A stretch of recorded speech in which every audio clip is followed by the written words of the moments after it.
Salut.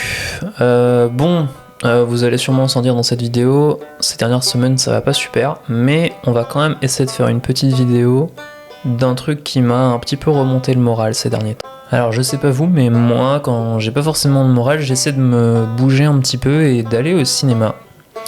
Et dans le cadre de cette démarche, je suis allé voir un film que je m'attendais pas du tout à aimer, mais qui a quand même pas mal résonné en moi. Mais avant ça, il faut que je vous parle un petit peu de ma cinéphilie. Alors, le premier film, vraiment la première claque que je me suis pris en termes de cinéma, c'était Matrix, parce que c'est un film qui pose les bases et qui repousse les limites, en tout cas pour son époque, de ce que peut être le cinéma. Et en fait, à la suite de ça, je me suis vachement intéressé à des films très expérimentaux qui ont pour volonté de repousser les limites de ce qu'est le cinéma. D'ailleurs, si vous ne l'avez pas vu, je vous invite à aller voir ma vidéo sur Koyaanisqatsi, qui est pour moi une des plus grosses claques que je me suis jamais pris en termes de cinéma. Et voilà, et donc du coup je regardais des trucs qui étaient, on va dire, pas mainstream, pas forcément très accessibles pour le grand public. Et en fait avec le temps je me suis rendu compte que être divertissant et pouvoir parler au grand public c'était quand même tout aussi important. Donc je me suis intéressé à, on va dire, l'autre penchant, le penchant un petit peu plus divertissement, même s'il n'y a pas forcément de fond, les trucs comme Michael Bay, Roland Emmerich, même si Roland Emmerich il y a du fond, mais bon, bref, ça c'est un autre débat.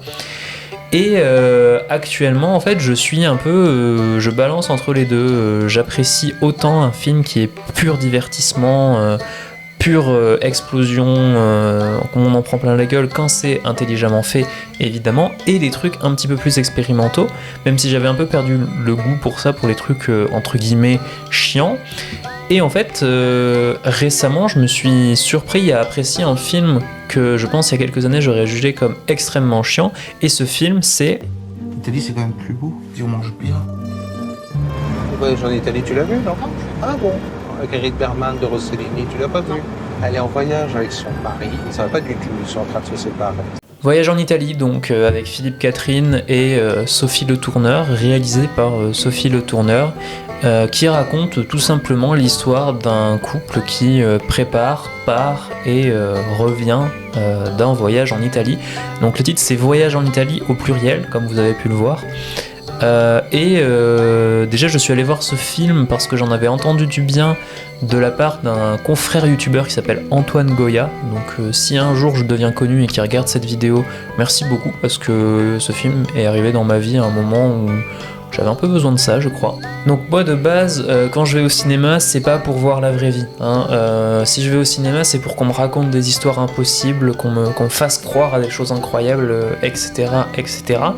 Et je voyais très peu l'intérêt de montrer la vraie vie dans les films, parce que ce film en fait c'est ce qu'il fait, c'est-à-dire qu'on a le film il est plus ou moins découpé en 3 parties. C'est-à-dire qu'on a la partie de préparation du voyage qui est un peu laborieuse, où ils sont pas tout à fait d'accord, où tu sens que ils sont en train de s'éloigner l'un de l'autre, etc., etc. Il y a le voyage en tant que tel qui se passe pas du tout bien, ils sont jamais d'accord sur quoi faire, ils sont tout le temps à contre-temps l'un de l'autre. Quand il y en a un qui veut faire un truc, ben l'autre veut pas, et puis quand l'autre est enfin d'accord pour le faire, l'autre veut plus, etc. Enfin bref, c'est un calvaire et c'est très immersif, c'est-à-dire que je sais pas si vous êtes déjà parti en vacances en couple, mais on s'y croirait, hein, vraiment, je vais pas trop vous en dire. Et du coup, à ce moment-là, vous pouvez vous dire, mais en fait, j'ai aucune envie d'aller voir ça parce que j'ai pas envie de m'infliger ça, en fait, c'est un mauvais moment. Et en fait, pour moi, le film, il devient incroyable dans sa dernière partie où, une fois après être revenu, ils se remémorent leur voyage entre eux dans le lit et puis en parlant avec des amis.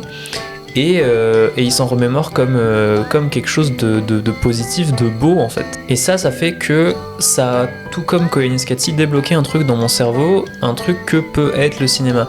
C'est-à-dire que moi avant je voyais pas l'intérêt de montrer la vraie vie dans un film, et ce film m'a un peu fait entrevoir l'intérêt que ça pouvait avoir de montrer la vraie vie pour en défendre une vision. Et en fait la vision de ce film c'est que même les moments qui sur le moment se passent mal peuvent, avec le temps et avec le fait de s'en remémorer, le fait peut-être de l'avoir vécu à deux, avec le temps on en fait quelque chose de beau. et on s'en souvient comme quelque chose de bon, genre on s'en souvient comme quelque chose qu'on est heureux d'avoir vécu finalement parce que ça nous construit. Pendant tout le film, j'ai pensé à une phrase qui commence un des morceaux de rap que j'ai beaucoup écouté pendant mon adolescence, et cette phrase c'est « Personne ne racontera la beauté de nos vies banales ». C'est surtout cette dernière partie, la beauté de nos vies banales. Et pour moi, ce film, en fait, c'est presque un tutoriel sur comment extraire la beauté de nos vies banales. Parce que pour la plupart des gens, on aura des vies banales qui ne feront pas une ligne dans le journal, pour citer la suite du texte. Et personnellement, ce genre de discours sur la beauté qu'on insuffle nous-mêmes à notre propre vécu, c'est quelque chose qui me touche énormément, et même s'il y a plein de films que j'adore qui en parlent déjà, notamment American Beauty, je ferai sûrement une vidéo qui parle d'American Beauty un jour également quand je l'aurai revu, ça me touche énormément. Et puis il y a aussi un commentaire un petit peu presque méta, au sens où je suis sûr que Sophie Le Tourneur, elle a fait ce film parce qu'elle a vécu ce genre de voyage où tout se passe mal, ou même ce genre de moment, et elle s'est rendue compte plus tard qu'en y repensant, c'était quelque chose qu'elle était contente d'avoir vécu, etc. Enfin, je suis pas dans sa tête globalement, hein, mais voilà. En tout cas, ça a beaucoup résonné en moi.